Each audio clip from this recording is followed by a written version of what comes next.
huda wa dinil haq liyudhhirahu 'ala dini kullih wa kafa billahi syahida. Asyhadu alla ilaha illallah wa asyhadu anna Muhammadan abduhu wa rasuluhu la nabiyya ba'dah. Puji syukur pada Allah Subhanahu wa taala yang mempertemukan kita di pengajian PCIM Jepang bersama dengan PCIM lainnya. Insyaallah ini edisi terakhir ya dari pengajian kita untuk Ramadan kali ini. Semoga semua dalam kondisi sehat walafiat, dan tak lupa salawat serta salam semoga senantiasa terlimpahkan pada Nabi Muhammad SAW beserta para keluarga dan pengikutnya, sahabat dan pengikutnya. Semoga kita termasuk ke dalam pengikutnya yang mengamalkan ajaran beliau. Dan untuk pengajian ini, pengajian berjelang berbuka ini diprakarsai oleh PCIM Jepang yang menggandeng PCIM se-Asia Timur, yaitu PCIM Korea Selatan, PCIM Tiongkok, PCIM Taiwan, yang didukung oleh organisasi Muslim yang ada di Jepang. Ada Chiba Islamic Cultural Center, Mihara Mosque Japan, Ikatan Perawat Muslim Indonesia, Kala Momiji, Muslim Osaka, Muslim Indonesia Fukuoka, Muslim Indonesia Tokushima, KMI Yamaguchi, KMI Okayama, KMI Hiroshima, dan KMI Jepang. Dan juga terima kasih kepada semua peserta pengajian ya, yang sudah ikut serta secara konsisten mengikuti pengajian PCIM Jepang ini. Dan untuk tema pada sore hari ini yaitu menjadi intelektual Muslim. Insya Allah ada berhubungan ya dengan kemarin yang temanya terkait budaya ilmiah dalam Islam. Insya Allah pada sore hari ini akan disampaikan oleh Ustadz Wahyudi Abdurrahim. Ya, beliau juga mengisi rutin di PCIM Jepang untuk bedah kitab Aqidatul Awam. Ini tanpa berpanjang lebar kepada Ustadz Wahyudi Abdurrahim dipersilahkan. Tafadhal Ustadz.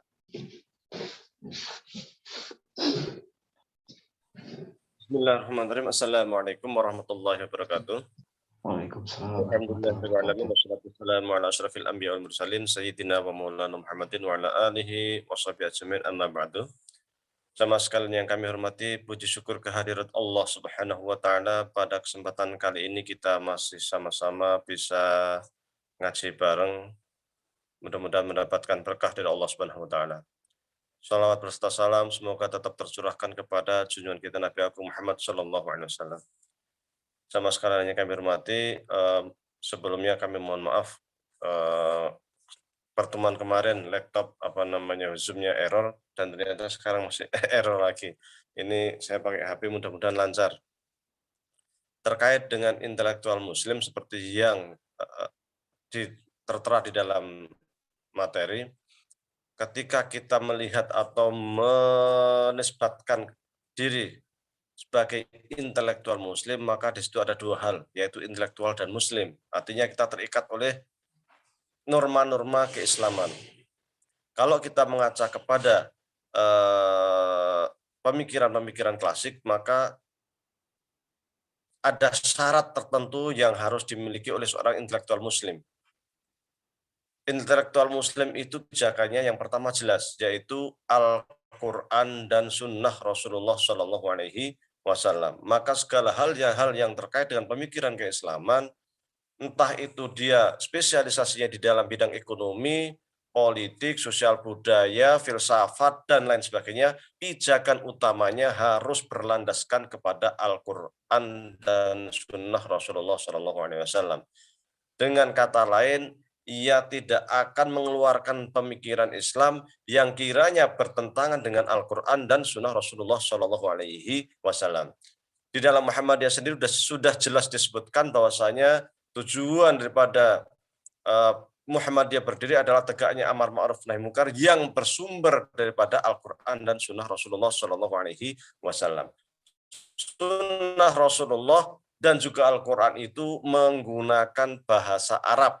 Maka di dalam tataran ideal, nah ini saya membahas dari tataran ideal. Kalau di dunia praktek barangkali agak berbeda. Di dalam tataran ideal, seorang intelektual Muslim itu syarat utamanya dia harus menguasai bahasa Arab.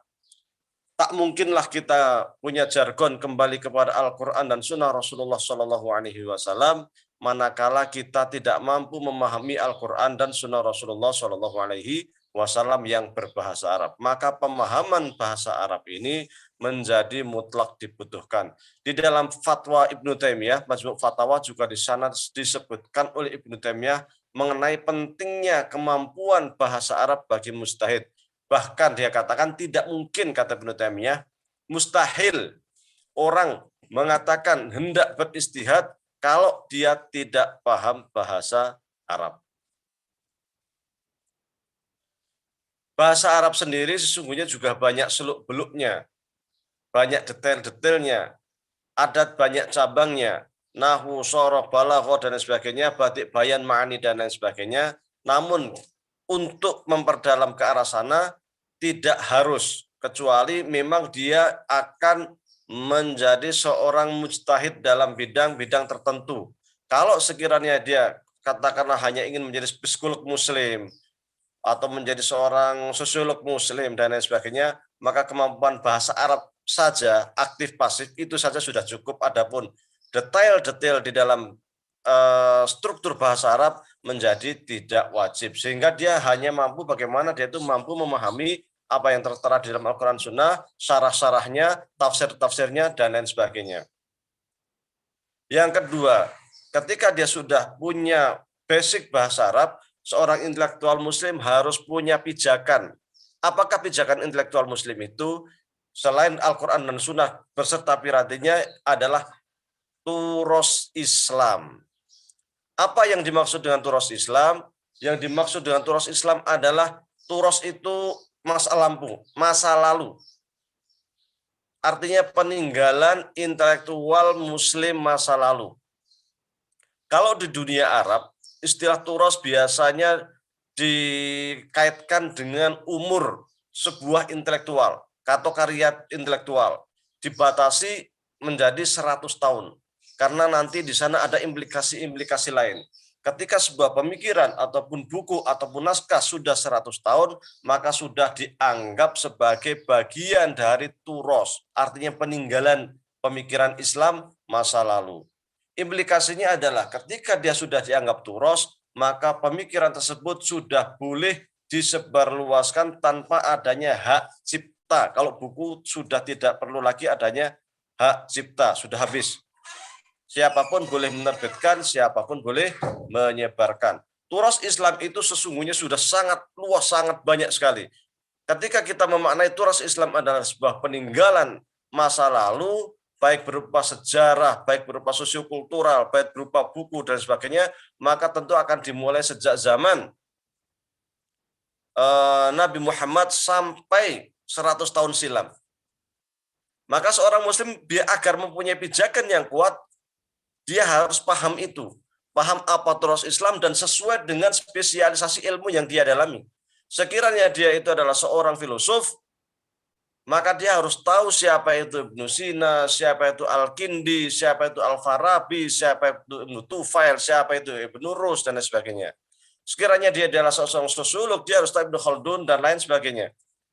Sekiranya dia adalah seorang psikolog, maka dia juga harus paham terkait dengan berbagai macam thariqat, berbagai macam karya-karya sufi di dunia Islam. Karena sesungguhnya karya-karya sufi tersebut mengandung pemikiran-pemikiran sosial, psikologi yang sangat dalam, yang sangat luar biasa. Bahkan bisa dikatakan karya-karya tasawuf itu merupakan obat daripada berbagai macam penyakit jiwa. Hanya itu perlu direkonstruksi ulang, perlu kemudian dibedah ulang, perlu kemudian dibahasakan ulang sehingga sesuai dengan konteks kontemporer. Kalau dia itu adalah seorang mutakalim atau filosof juga, maka di sana dia juga harus menguasai, di samping mengetahui pemikiran-pemikiran para filosof, mengetahui pemikiran-pemikiran para mutakalim, namun juga ada standar-standar lain yang dia harus kuasai terkait dengan metodologi di dalam pemikiran Islam klasik. Bukan hanya pemikirannya saja, tetapi metodologinya dia harus kuasai. Ketika dia tidak menguasai metodologinya, maka pemahaman keislaman turas dia akan sampai pada keraknya saja dan tidak sampai kepada dalam-dalamnya dan inti-intinya. Karena sesungguhnya hasil pemikiran ulama klasik itu berlandaskan kepada metodologi ijtihad mereka. Katakanlah seorang filosof, maka ia harus paham bagaimana mereka itu melakukan ijtihad dalam bidang filsafat, utamanya dalam penggunaan logika-logika Aristotelian, logika-logika Plato, logika yang dipakai istilahnya Al-Khitab Al-Jadali, dan lain sebagainya. Karena dari logika-logika itulah yang kemudian nanti akan muncul berbagai macam pemikiran-pemikiran yang dihasilkan. Guru saya dulu di Al-Azhar mengatakan seorang filosof muslim itu wajib menguasai dan memahami filsafat Yunani, karena sesungguhnya para filosof muslim itu banyak dipengaruhi oleh para filosof Yunan, Sokrates, Plato, Aristoteles, dan lain sebagainya, terutama 3 tokoh ini. Kemudian nanti ada gerakan-gerakan filsafat lainnya yang kemudian nanti akan mempengaruhi Al-Farabi misalnya yang terpengaruh oleh Plato, kemudian Ibnu Sina yang terpengaruh oleh Aristoteles, dan lain sebagainya. Terkait ketika nanti dia mengkaji masalah kalam, dia juga harus paham terkait dengan persoalan-persoalan filsafat, karena ilmu kalam juga banyak bersinggungan langsung dengan kajian-kajian filsafat terkait dengan ketuhanan, terkait dengan pandangan dia terhadap kehidupan, terkait dengan posisi manusia di muka bumi, terkait dengan posisi dia melihat alam raya, terkait dengan posisi dia ketika melihat yang lain, terkait dengan posisi dia di dalam sebuah tatanan masyarakat, dan lain sebagainya, semua satu sama lain saling terkait. Kalau dia seorang ahli hukum, seorang intelektual muslim, dia itu ahli hukum, maka dia harus memahami terkait dengan berbagai macam fikih-fikih Islam. Bukan hanya satu mazhab fikih, tetapi banyak mazhab fikih. Karena di dalam turas Islam itu sesungguhnya terdapat banyak sekali mazhab fikih. Mungkin yang terkenal saat ini, yang masih masyhur, hanya kisaran 4 mazhab, yaitu Hanafi, Maliki, Syafi'i, Hambali. Namun sesungguhnya masih banyak lagi pemikiran fuqaha Islam, para ahli hukum Islam, diantaranya adalah Imam Ats-Tsauri, At-Tabari, Al-Muzani, Daud Adz-Dzahiri, dan lain sebagainya, Al-Laitsi, dan lain sebagainya. Banyak sekali, bahkan Syekh Ali Jumat sendiri pernah menyampaikan bahwasanya mazhab fikih pada masa klasik itu ada kisaran 80 mazhab. Dan setiap mazhab itu juga mempunyai metodologi ijtihad. Saya katakan lagi bahwasanya untuk menguasai pemikiran keislaman klasik bukan hanya membaca matangnya saja, hasilnya saja, tetapi juga harus menguasai metodologinya. Kalau di dalam pemikiran hukum Islam, secara otomatis dia harus menguasai usul fikih. Dan setiap mazhab sesungguhnya mereka mempunyai metodologi ijtihad masing-masing. Imam Syafi'i punya usul fikih, Imam Hambali punya usul fikih, Imam Maliki punya usul fikih, Imam Hanafi punya usul fikih, Imam Tsauri punya usul fikih, dan lain sebagainya. Para ulama-ulama Islam itu mempunyai metodologi ijtihad yang sangat kuat, yang kemudian dikembangkan oleh para murid-muridnya.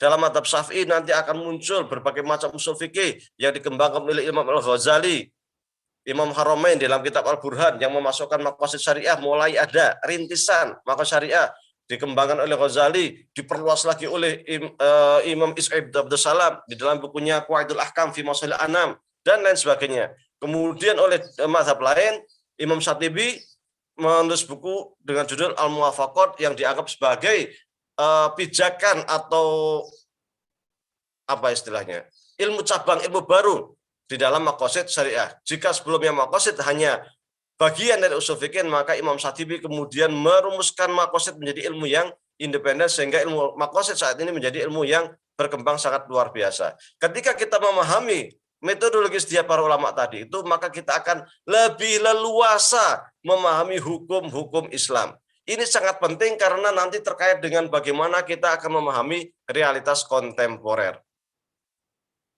Hukum-hukum Islam itu tadi, mengapa kita harus paham berbagai macam pemikiran, bukan hanya satu mazhab, karena perubahan-perubahan yang terjadi di dalam realitas kontemporer, kita ini mengharuskan untuk memahami banyak hal. Kenapa demikian? Karena yang namanya turos Islam, sejarah pemikiran Islam sangat terpengaruh oleh ruang waktu pada waktu itu. Sehingga bisa jadi sesuatu yang pada waktu itu tidak masyhur dan tidak sesuai, saat ini justru itu yang sesuai. Contoh yang sering diterapkan di dunia internasional adalah mazhab Hanafi yang membolehkan zakat dengan uang. Sementara mazhab lain itu melarang zakat fitrah dengan uang. Kenapa demikian? Karena yang namanya fitrah itu artinya makan. Zakatul fitr itu zakat untuk makan. Karena itu zakat untuk makan, maka harus menggunakan bahan makanan. Tetapi mazhab Hanafi mengatakan tidak harus dengan bahan makanan, boleh dengan uang. Nah, ternyata pendapat Hanafi ini yang pada masa era klasik itu merupakan pendapat minoritas, justru pendapat Imam Hanafi inilah atau mazhab Hanafi inilah yang kemudian saat ini mayoritas dipakai oleh dunia Islam karena lebih sesuai dengan konteks kontemporer. Bukan hanya terkait zakat, terkait hal lain juga ada, semisal terkait talak. Berbagai mazhab Islam mengatakan bahwasanya ketika seorang mengatakan talak 3 dalam satu majelis itu dianggap talak 3. Anti tolik, Anda talak, kamu talak, kamu talak. Nah, ini dianggap talak 3 meskipun dalam satu majelis. Namun di dalam mazhab Syiah Ja'fariyah yang kemudian dikuatkan oleh pendapatnya Ibnu Taimiyah mengatakan bahwasanya 3 ungkapan talak ini ketika satu majelis dianggap satu talak saja. Dan ternyata pendapat ini justru yang dulu itu dianggap sebagai pendapat minoritas, saat ini justru banyak diterima oleh dunia Islam. Dan banyak lagi, terutama hal lain yang terkait dengan maqasid syariah. Maka seorang usuli, seorang ahli hukum harus paham terkait hal ini. Apalagi kemudian seorang politisi muslim. Seorang politisi muslim itu ahli hukum politik, dia harus paham berbagai macam pemikiran yang ada di dalam Islam klasik. Politik Islam sudah banyak dituliskan, ditulis oleh para ulama kita dari berbagai mazhab. Bukan hanya Ahlus Sunnah wal Jamaah, tetapi juga Syiah, Rafidhah, tetapi juga Khawarij, tetapi juga Murji'ah, tetapi juga Mu'tazilah. Mereka mempunyai berbagai macam karya terkait dengan politik, hukum politik. Mereka punya standar seorang pemimpin, mereka punya konsep terkait cara pemilihan, mereka punya konsep bagaimana menurunkan seorang presiden yang telah melanggar hukum, mereka punya konsep bagaimana mengangkat seorang pemimpin muslim, dan lain sebagainya. Termasuk syarat-syarat seorang pemimpin yang boleh diangkat bagaimana. Nah, pemikiran-pemikiran ini sesungguhnya sudah lengkap di dalam pemikiran Islam klasik. Ini yang butuh update kembali, butuh ditulis lagi untuk kemudian kita sesuaikan dengan realitas kontemporer. Maka seorang intelektual muslim selain bahasa Arab tadi, juga mutlak dia harus mengetahui tentang berbagai macam pemikiran pada turos Islam, supaya dia itu ada kesinambungan antara realitas kontemporer dengan pijakan turos, dengan pijakan kitab kuning, dengan pijakan ulama-ulama klasik. Yang kedua. Yang ketiga, seorang intelektual muslim harus paham terkait dengan berbagai macam pemikiran Islam kontemporer. Kenapa demikian? Karena dia hidup di zaman sekarang, dia hidup di dalam realitas kontemporer. Banyak pemikiran-pemikiran klasik seperti yang saya sampaikan tadi, itu cocok di zaman klasik tetapi belum tentu cocok di dalam realitas kontemporer. Sehingga diperlukanlah ijtihad-ijtihad baru. Yang kedua, banyak persoalan di masa kini yang belum pernah ada pada masa lalu. Seperti halnya terkait ATM, terkait dengan transfusi darah, terkait dengan cangkok anggota tubuh, dan lain sebagainya. Itu adalah hal-hal baru yang belum pernah ada di masa klasik. Meskipun terkadang ulama kita terdahulu sudah memberikan khayalan, sudah mengandai-andai. Seperti halnya Imam Syatibi di masanya, abad 7 Hijriah, sudah menghayal bagaimana sekiranya seorang itu sholat di pesawat. Nah, itu sudah dihayalkan itu. Dan yang menemukan pesawat pertama kali dirgantaraan kan zaman Andalus. Meskipun kemudian dikembangkan oleh Barat. Nah, Imam Syatibi sudah menghayal itu. Nah, Zaman sekarang sudah nyata, bukan lagi hayalan, tetapi sudah real, bahkan sampai ke bulan. Bagaimana sholat di bulan? Maka dia harus mampu untuk menangkap berbagai konteks-konteks kontemporer ini. Belum lagi kemudian muncul berbagai macam pemikiran yang berasal dari Barat. Ekonomi, sosialis, kemudian ekonomi liberal, dan lain sebagainya ini bermunculan. Sehingga umat kita dituntut untuk mampu beristihad, bukan hanya sekadar membebek, mengikuti yang sudah ada dan mencocok-cocokkan yang sudah ada. Sehingga pada tahun 70-an dulu, ketika sosialis itu sedang berkembang pesat, banyak buku yang menulis tentang Islam dan sosialis.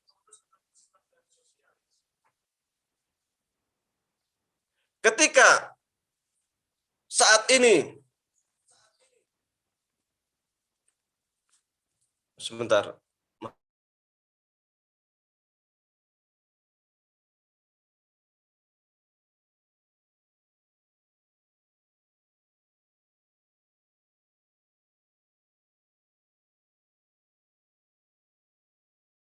mohon maaf saya pindah ke laptop karena ini sudah agak repot. Mohon maaf.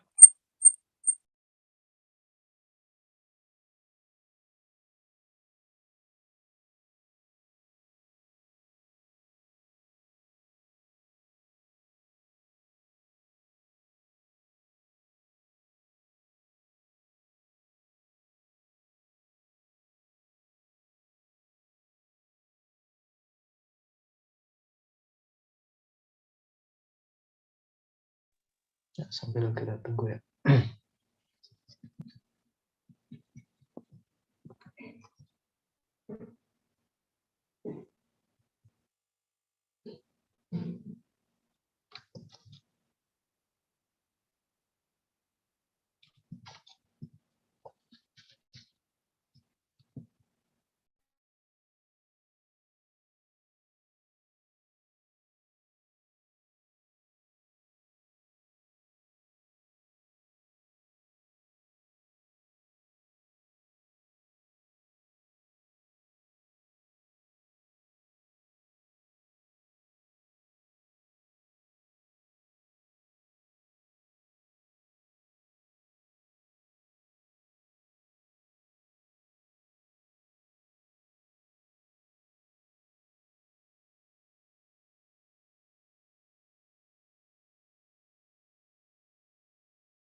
Nggak bisa ya? Ada. Baik, saya lanjutkan tadi. Ya. Mohon maaf, saya pindah ke komputer. Untuk selanjutnya terkait dengan mohon maaf tadi agak lupa saya.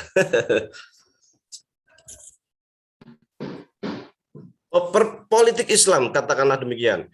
Berbagai macam mazhab politik itu sesungguhnya sudah sangat lengkap dan itu perlu direkonstruksi ulang, perlu dibahasakan dengan bahasa kontemporer. Oleh karena itu karena kita hidup di dalam realitas kontemporer, maka kita juga harus kemudian menguasai berbagai macam isu kontemporer, jangan sampai hanya kemudian mencocok-cocokkan saja. Seperti halnya saat ini, ketika demokrasi sedang booming, maka banyak sekali pemikiran-pemikiran Islaman, para politisi Islam yang sekadar mencocok-cocokkan dengan menulis buku Islam dan Demokrasi. Islam dan Demokrasi. Maka seakan-akan Islam hanya sekedar sebagai sebuah wacana yang dicocok-cocokkan, atau kita itu seperti subordinat, hanya ngekor saja. Seakan-akan umat Islam tidak punya konsep. Padahal sesungguhnya ketika kita membuka kitab kuning, banyak sekali buku-buku pemikiran yang terkait dengan politik Islam. Katakanlah kita sebutkan Al-Ahkam As-Sultaniyah karya Imam Mawardi, As-Siyasah Asy'ariyah karya Ibnu Taimiyah, Turuqul Hukmiyah karya Ibnu Qayyim, kemudian juga Imam Haramain juga punya, Imam Ghazali juga punya, dan lain sebagainya.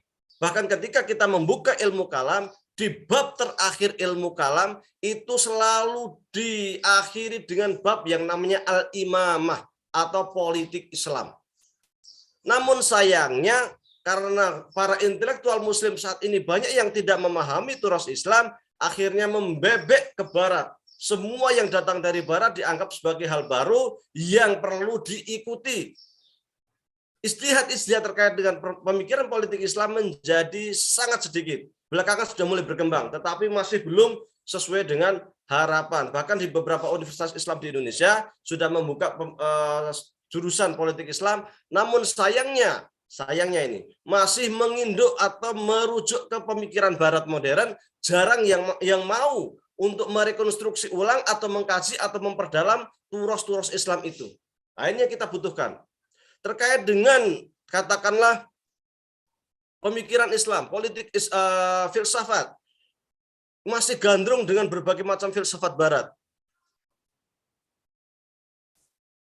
Sementara sesungguhnya kita mempunyai filsafat-filsafat yang lebih sesuai dengan pemikiran Islam. Kita mempunyai standar kalam yang sesuai dengan pemikiran Islam. Jadi akhirnya membebek semuanya. Akhirnya yang muncul adalah pragmatisme, yang muncul adalah hedonisme, yang muncul pemikiran-pemikiran seperti Huntington, seperti Fukuyama, dan lain sebagainya, Nietzsche yang mengatakan Tuhan telah mati.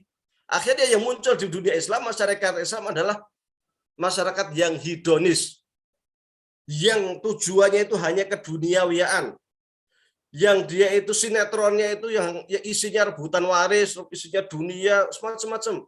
Bahkan acara-acara keislaman yang merupakan acara yang dianggap sakral, katakanlah seperti tahlilan atau yasinan atau apalah ya, itu sudah yang dinilai materi. Wah, kalau tahlilan di sana itu duitnya sekian, kalau di sana makanannya enak, kalau di sini sudah materi semuanya.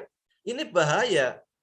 Oleh karenanya ketika kita melihat turas Islam, berbagai pemikiran itu selalu di depannya itu dituliskan terkait mukadimah alhamdulillah kemudian sholawat Nabi. Itu bukan tanpa kesadaran. Ketika para intelektual muslim masa lalu itu mencantumkan kata alhamdulillah dan kemudian bersalawat kepada Nabi, itu mencerminkan tentang worldview mereka, pandangan hidup mereka, bahwasanya seorang intelektual muslim itu selalu terikat dengan Tuhan, selalu terikat dengan manusia dan sesama umat manusia. Jadi Tuhan itu tidak pernah lepas di dalam kehidupan. Maka tidak ada yang aneh-aneh gitu. Nggak ada pemikiran-pemikiran yang nyeleneh. Ada pun nyeleneh tapi masih ada sandaran dari Al-Quran dan Sunnah. Saat ini banyak intelektual muslim tetapi menghina Islam.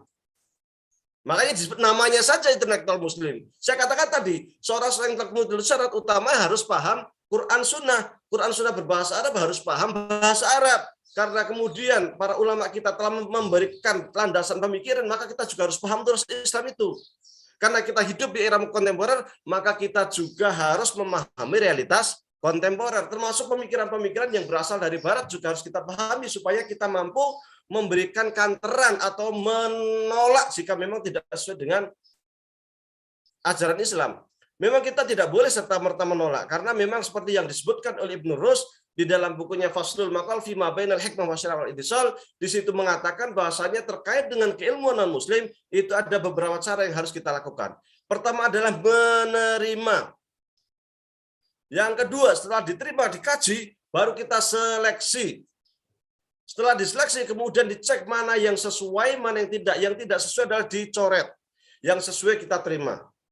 Tidak hanya sampai di sini kata Ibnu Rus di dalam Faslul Maqal, tetapi juga kita diberi kewenangan, kewajiban untuk menambahkan dengan berbagai macam pemikiran baru. Kalau istilah Hasan Hanafi namanya minan naqli ilal ibda'. Dari sekedar transfer terhadap berbagai macam ilmu pengetahuan yang datang dari non-muslim, kemudian kita berubah menjadi orang yang mampu melakukan kreativitas, memberikan tambahan terhadap berbagai macam pemikiran baru. Jadi bukan hanya minanakal wabas, bukan hanya transfer saja, tetapi transfer kemudian kita mampu al-ibda', berkreasi terhadap berbagai macam pemikiran baru. Semua pemikiran barat kita terima yang positif, kemudian kita seleksi. Bukan hanya di situ, ada nilai lain yang disampaikan oleh Ibnu Rus. Apa itu? Yaitu meskipun ilmu itu berasal dari non-muslim, kata Ibnu Rus itu naskuruhum, kita tetap berterima kasih kepada mereka. Luar biasa. Dan menisbatkan ilmu kepada pemiliknya, menurut Ibnu Rus. Jadi istilah footnote, endnote itu sesungguhnya umat Islam lebih dulu itu.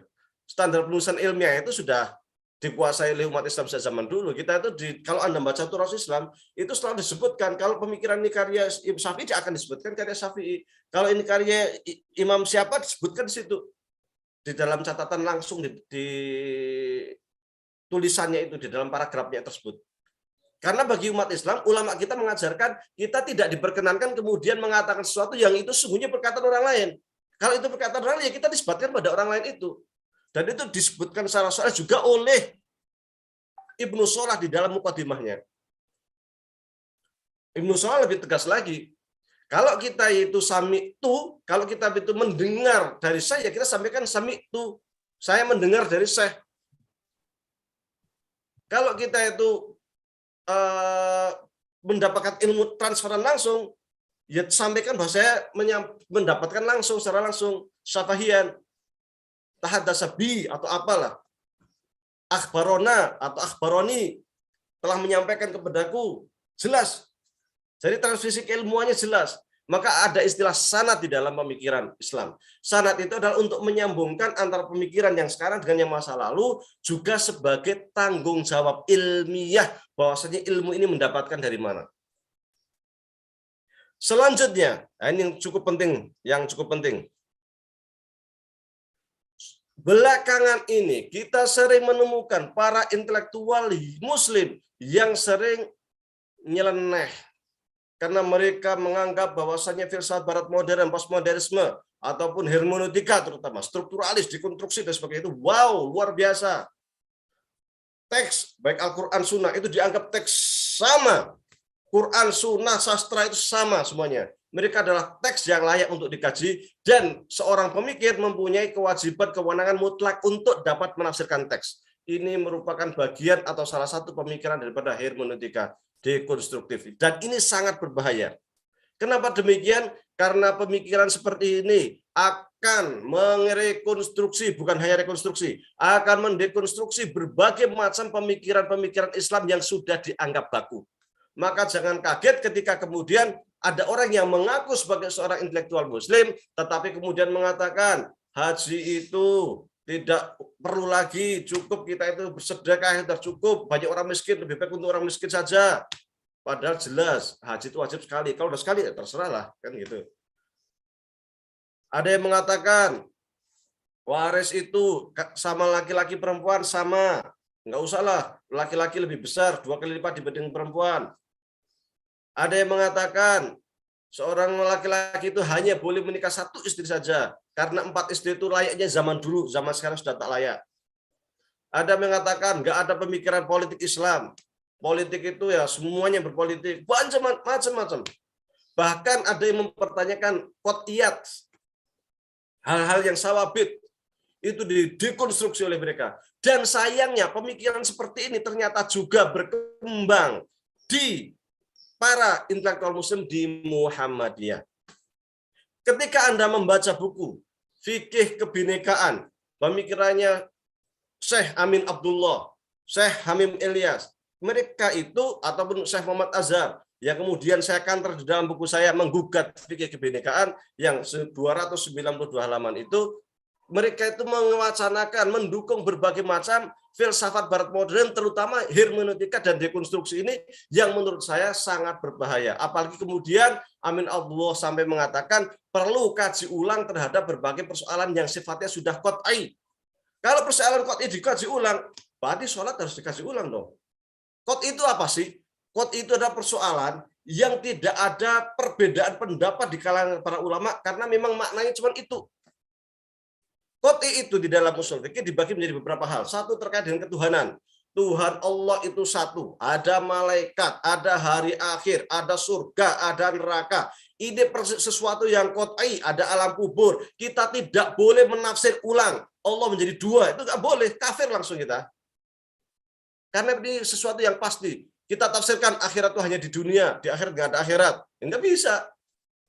Jadi qot'iyat kalau sudah dikasih ulang akan berbahaya. Qat'iyah itu terkait dengan ketuhanan, ini nggak bisa ditawar-tawar. Yang kedua, terkait dengan hukum Islam, seperti ibadah, sholat, nggak bisa kemudian dulu sholat 5 waktu, zaman sekarang orang sibuk sholat sehari 1 waktu aja dah, atau 2 waktu aja lah, gitu kan. Sekarang udah sibuk sholat zuhur 4 rakaat, kebanyakan ganti aja lah 1 rakaat, nggak bisa. Ini tuntunannya sudah jelas, qat'iyatnya itu sudah jelas, tidak dapat dirubah. Zakat, ukuran zakat sekian. Allah dan Rasulnya sudah menentukan, kambing 40 zakatnya 1 seumpama, sapi 30 zakatnya, ukuran zakat perdagangan 2,5, nggak bisa diganti-ganti. Sekarang kan kita udah bayar zakat, udah bayar pajak, ngapain zakat? Coret zakat, nggak perlu. Seperti pemikiran Mas Dar El Mas'udi. Jadi kalau udah ada pajak, ya nggak perlu bayar zakat, ngapain? Ya kan seperti itu. Ini jadi nyeleneh pemikirannya. Karena berusaha untuk dekonstruksi teks tadi. Berbahaya, tidak mengetahui al-qat'iyat, atau bahkan dia sampai mengusulkan al-qat'iyat perlu dikaji ulang. Ini berbahaya. Zakat, puasa, haji, terkait dengan muamalah tadi, seperti halnya dengan pembagian waris dan lain sebagainya. Ini perkara qat'iyat.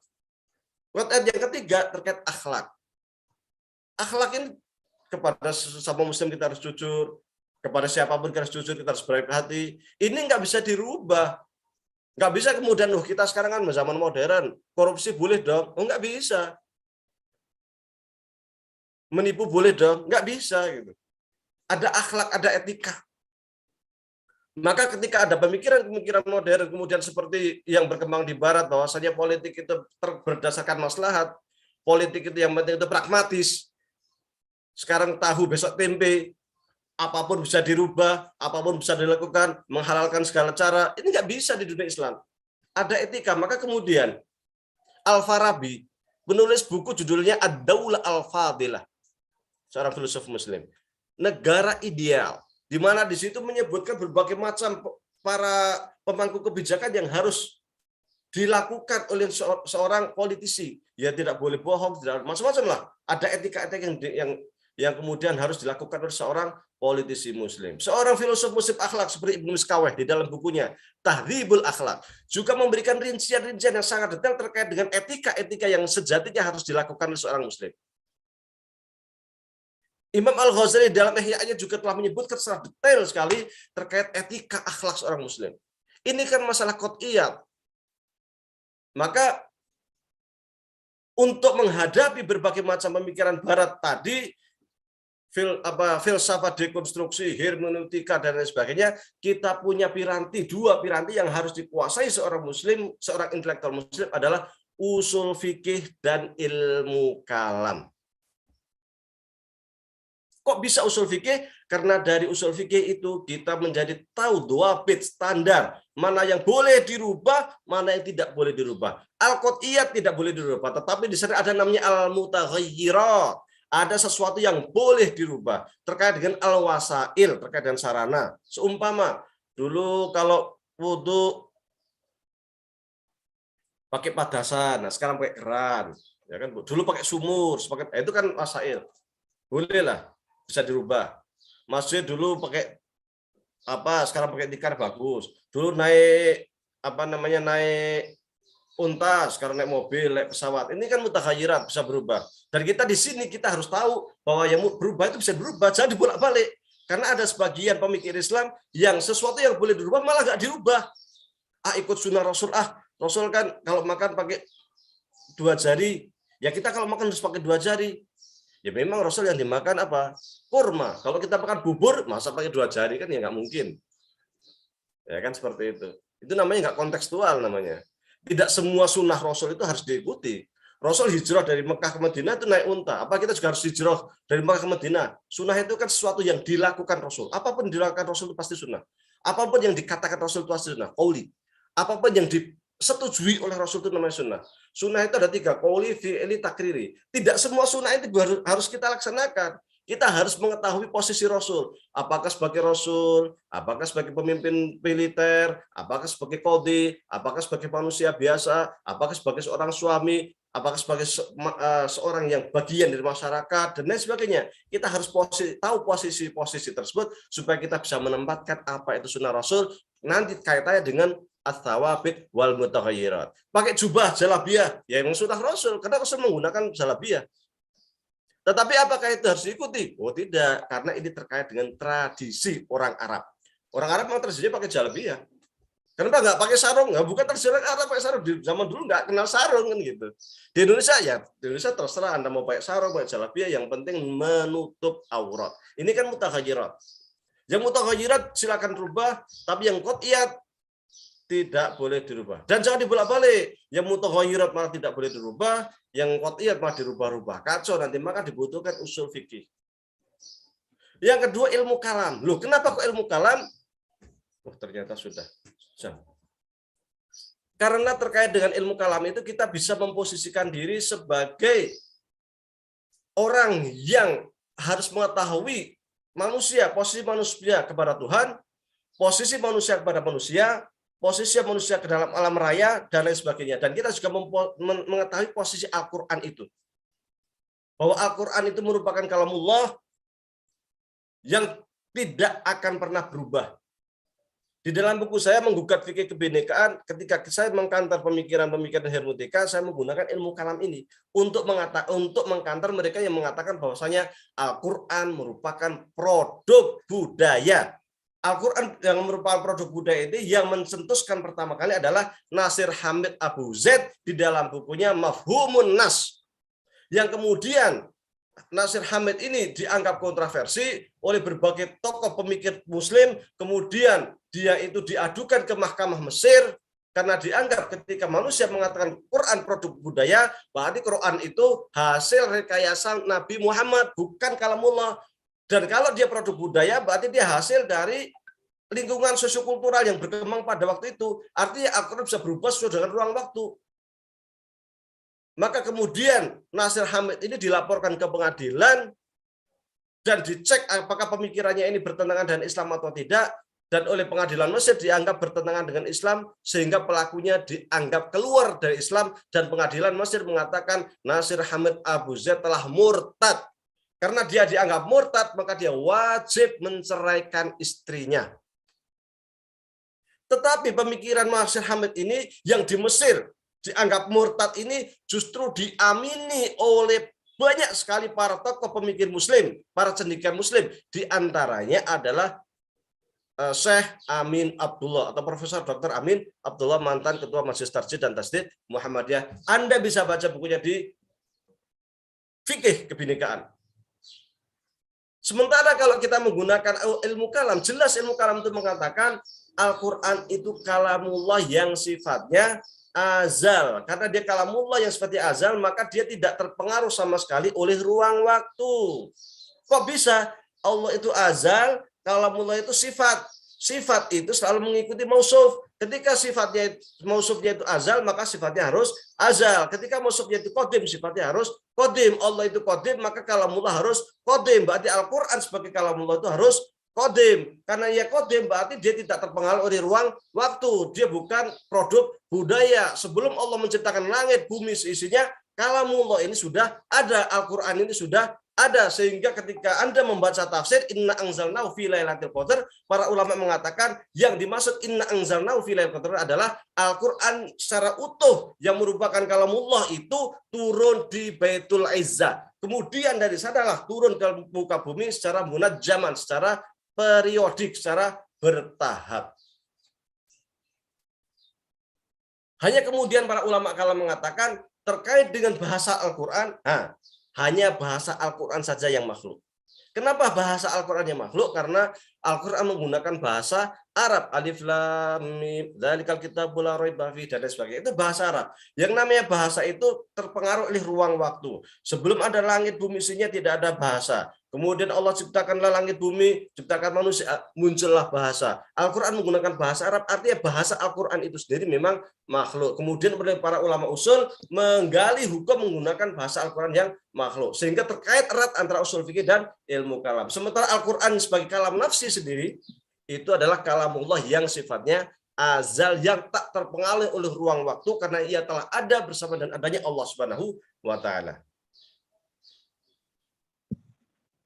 Maka kenapa para pemikir Muslim saat ini, para cendekiawan Muslim saat ini kebanyakan kagetan kebanyakan sering merasa pemikiran dari Barat itu wow, luar biasa. Anda bisa melihat statusnya Lutfi Syawkani yang baru kemarin atau lusa.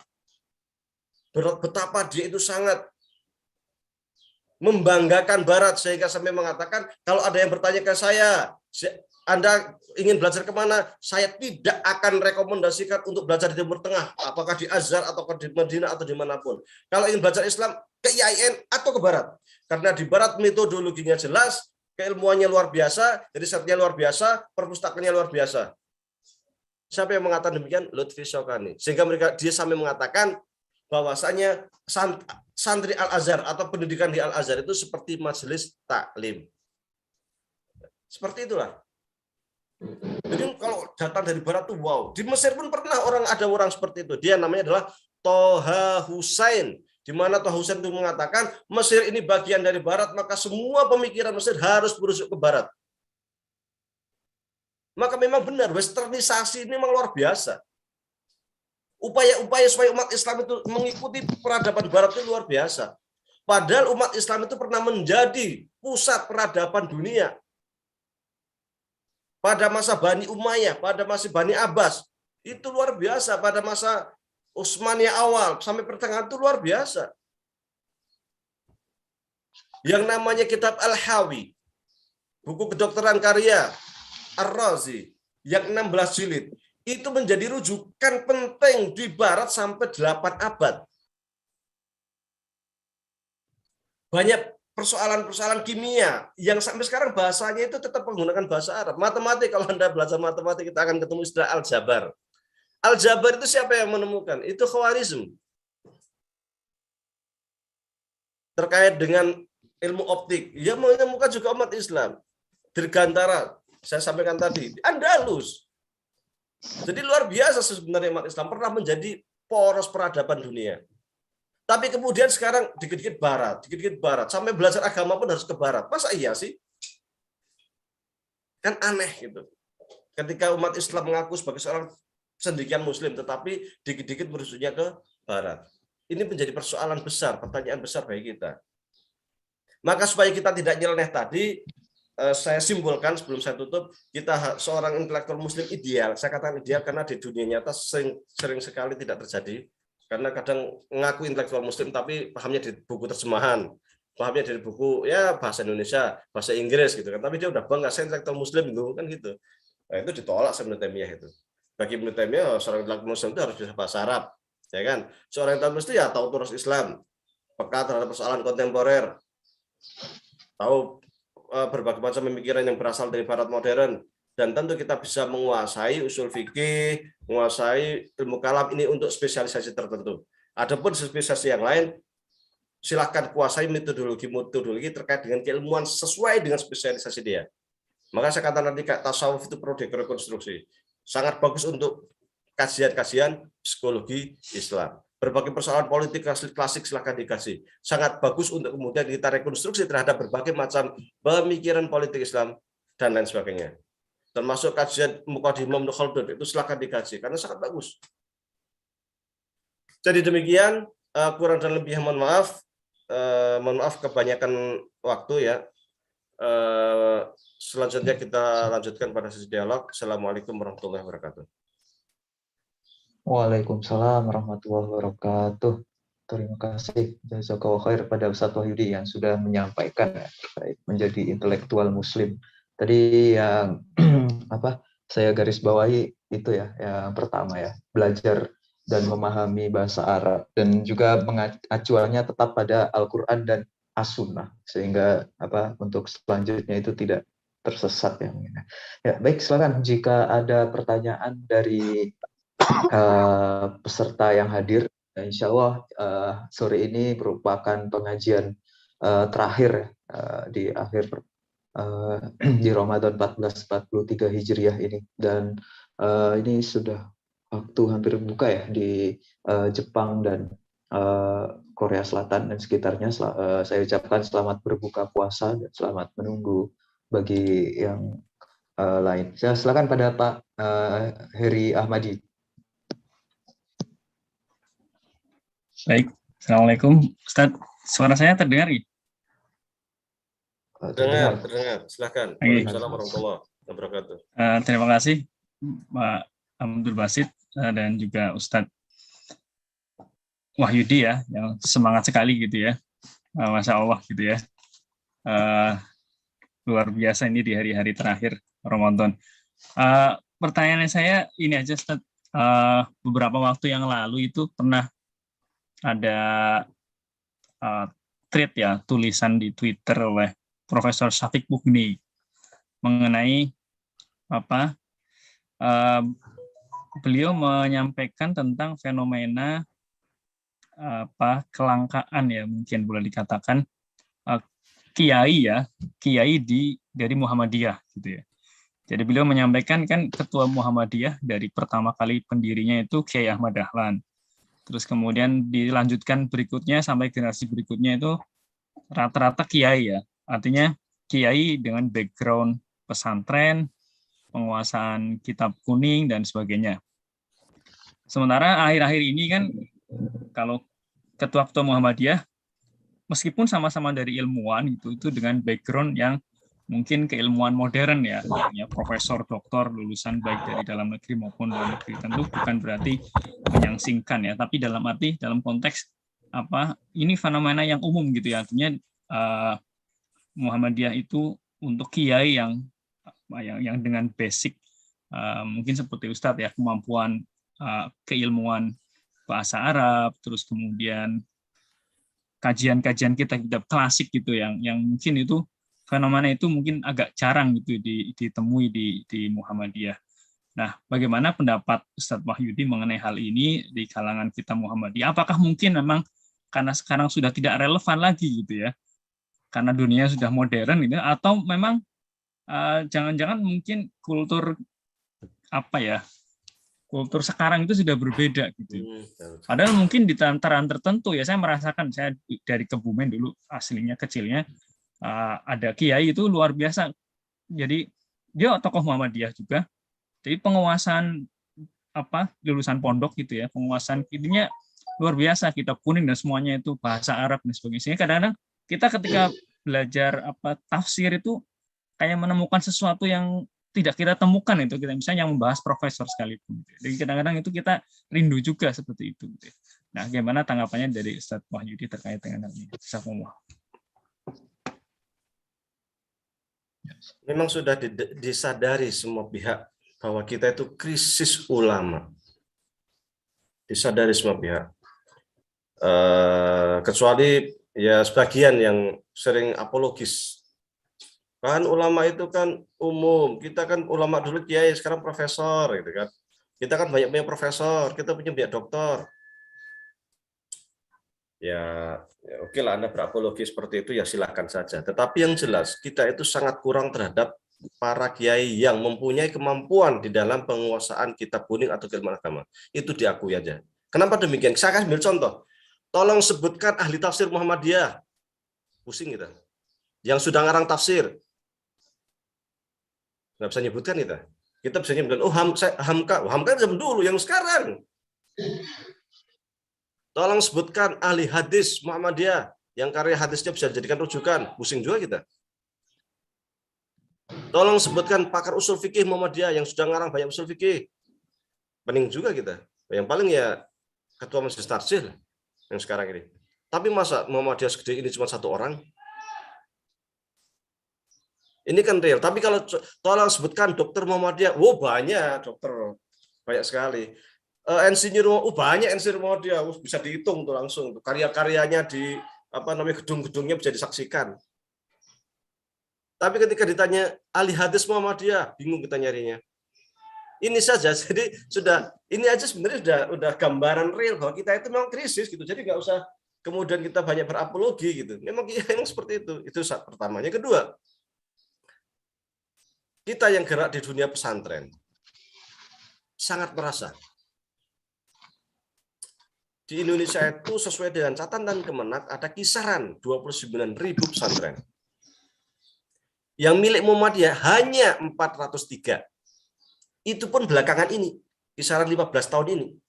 Sebelumnya tahun 2000-an itu hanya kisaran di bawah 60 pesantren. Muhammadiyah yang besarnya minta ampun itu hanya kisaran 60 pesantren, sekolahnya ribuan. Jadi memang kesadaran untuk bangun pesantren itu rendah. Karena kiai itu ya muncul ya dari pesantren. Mau diotak-atik kalau orang lulusan SMK ya susah untuk jadi kiai. Mau diotak-atik urusan teknik ya sulit untuk jadi kiai. Apalagi sekarang sudah zamannya spesialisasi ilmu pengetahuan. Dan untuk menjadi kiai itu syaratnya berat. Harus menguasai bahasa Arab itu badik, bayar, berbagai macam cabangnya. Harus menguasai berbagai macam pemikiran terus Islam, sejarah Islam. Enggak sederhana. Harus menguasai juga pemikiran Islam kontemporer. Ya kalau dia hidup di dunia klasik saja tanpa mengetahui persoalan umat saat ini, ya sama saja, nanti jumut akhirnya.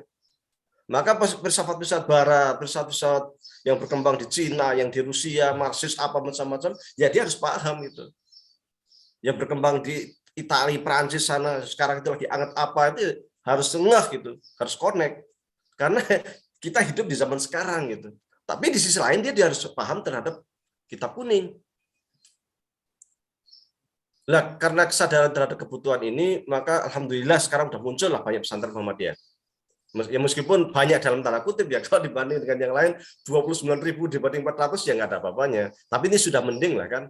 Dan dari 400 itu semuanya tanpa terkecuali semuanya butuh ustadz. Bilang masih membutuhkan ustadz yang bisa bahasa Arab. Hanya ustadz ya, bukan belum taraf ulama.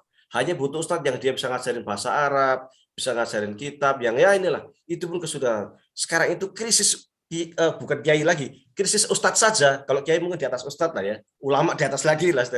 Kita itu krisis kisaran 12.000 ustadz pesantren. Silakan Anda datangi semua pesantren Muhammadiyah. Anda butuh ustadz, pasti lagi butuh. Kita butuh. Saya tuh kalau ada alumni Al-Azhar, saya share di grup pesantren Muhammadiyah. Ini ada satu lulusan Al-Azhar mau pulang. Siapa yang bisa nampung? Rebutan. Udah saya aja sampai saking rebutannya itu. Sesuatu yang di Muhammadiyah itu tidak layak disampaikan itu disampaikan. Di tempat saya gajinya sekian. Itu itu sebenarnya tabu di Muhammadiyah itu. Tapi karena butuh, ada yang udah di tempat saya jemput di bandara. Ada yang lebih keren, udah di tempat saya sediakan rumah. Kalau belum nikah saya cariin jodoh. Itu real serius itu. Sampai saya bilang, Masya Allah, sesuatu yang tabu yang di Muhammadiyah itu tidak sulit untuk diungkapkan karena terpaksa saking butuhnya diungkapkan juga gitu. Saking krisisnya kader kita itu. Dari 400-an sekian pesantren Muhammadiyah itu, sebagian besar merupakan sekolah SMP ataupun SMA yang di-create, yang dibentuk, dirubah menjadi pesantren. Bagus, sangat bagus. Dari sekian itu LP2M kemudian lembaga pesantren membuat buku diktat yang berbahasa Arab semua. Ada akidah, ada akhlak, ada ulumul Quran, macam-macam lah, semua berbahasa Arab, bahasa Arab sebagainya. Untuk menjadi panduan pesantren Muhammadiyah, standar minimal pesantren Muhammadiyah. Dari 400-an lebih itu yang mampu menerapkan kurikulum LP2M itu hanya sedikit. Kok bisa sedikit? Rata-rata kita mau menerapkan buku bahasa Arab nggak punya ustadz. Nggak punya guru yang bisa nah itu real banget. Saya sendiri di Al-Muflihun, saya mendirikan pesantren juga. Untuk mencari ustadz tuh, Masya Allah sulitnya minta ampun. Saya sampai sering katakan ke teman-teman yang di sini di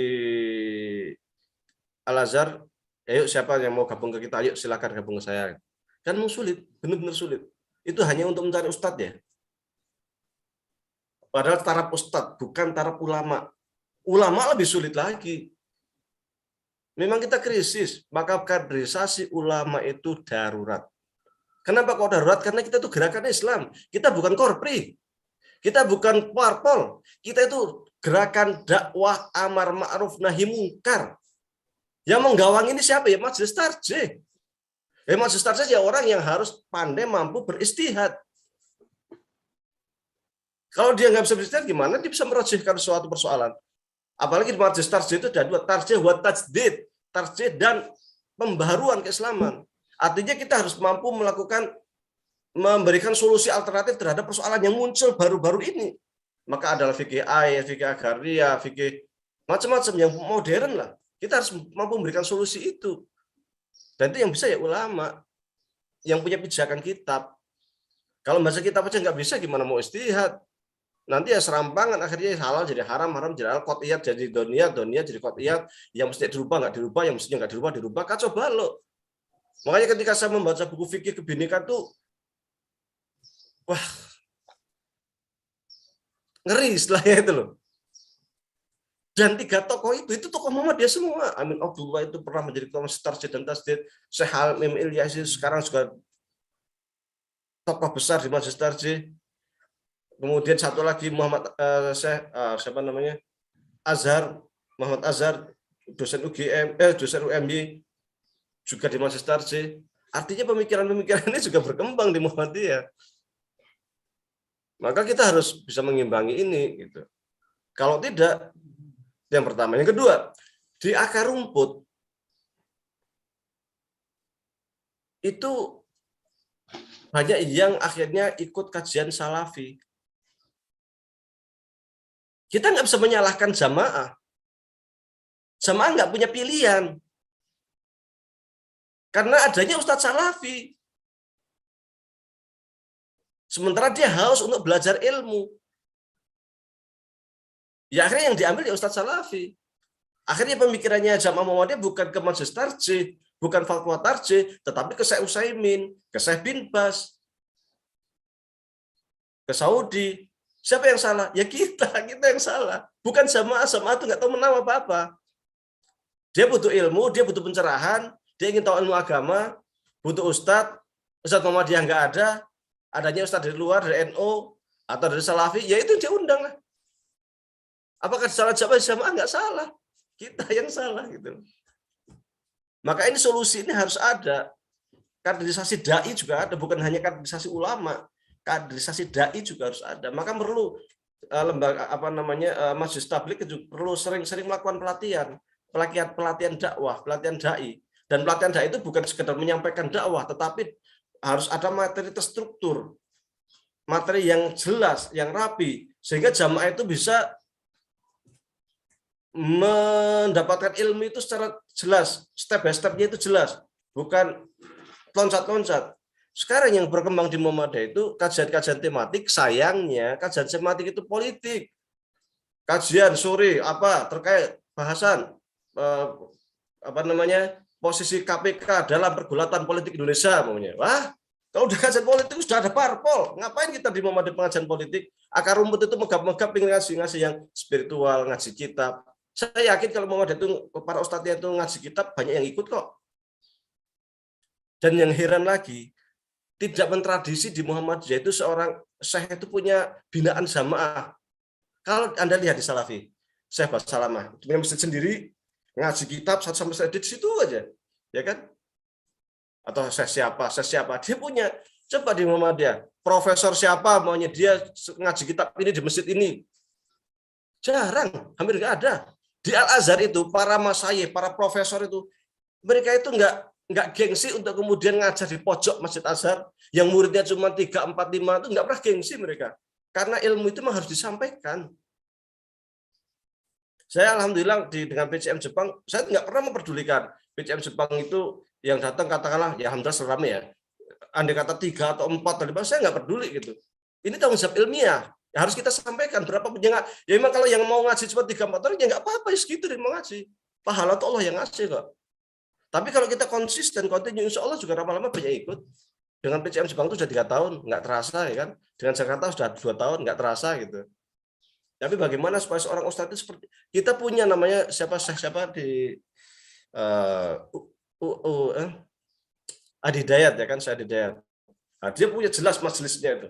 Beliau yang jelas, lainnya itu ustadz yang lain siapa gitu kan.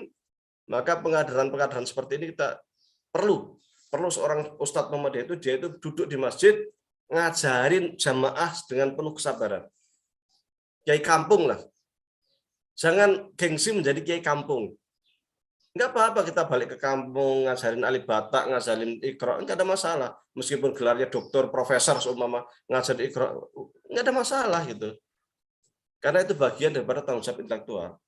Saya lihat di beberapa perguruan tinggi Islam Muhammadiyah itu ada yang dia itu ngajar fikih, yang dia ngajar apa, tapi dia nggak punya majelis di masjid. Dia hanya murni dosen saja. Padahal jamaah Muhammadiyah itu bukan hanya para santri-santri yang ada di kuliah itu. Di masjid lebih banyak gitu. Justru itu yang harus diururi istilahnya, harus diperhatikan. Kalau tidak diperhatikan itu jamaah yang di masjid Muhammadiyah, bubar mereka ikut salafi semua habis kita. Pecah Muhammadiyah jadi dua nanti. Itu yang kita tidak kita inginkan gitu.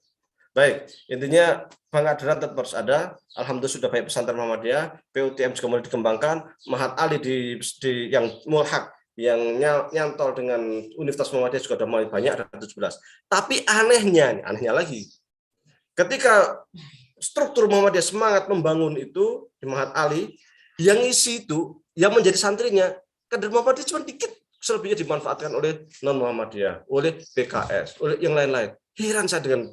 Jadi memang jamaah Muhammadiyah sendiri itu kadang lebih senang nyekolahkan anaknya itu jadi giroh ngajinya itu kurang dong dari jamaah gitu kadang. yang di kuliah yang pemudanya politik, IRM, IPM yang masih ini aja udah politik aja. Kalau penggalangan dana untuk partai politik dalam sehari bisa mengumpulkan sekian miliar, giliran untuk bangun pesantren aja emput-emputannya minta ampun. Untuk dapat duit 1, 2, 3 juta aja emput-emputannya minta ampun. Ngumpulin sampai rekening ke sana kemari nggak dapat. Giliran untuk ayo kita partai politik ini satu hari 1 miliar. Giliran untuk ini membuat pemuda Muhammadiyah atau mengatasnamakan kaum muda Muhammadiyah, relawan.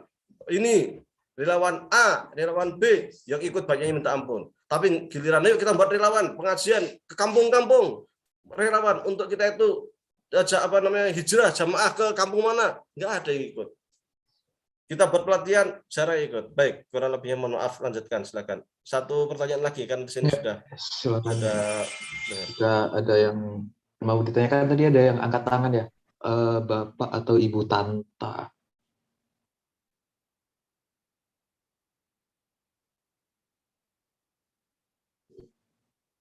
Udah ada tadi ini di kolom chat ada yang bertanya, Ustadz Salafi itu siapa aja Ustadz? Baik, ini pertanyaan terakhir ya. Setelah itu kita tutup karena di sini ada.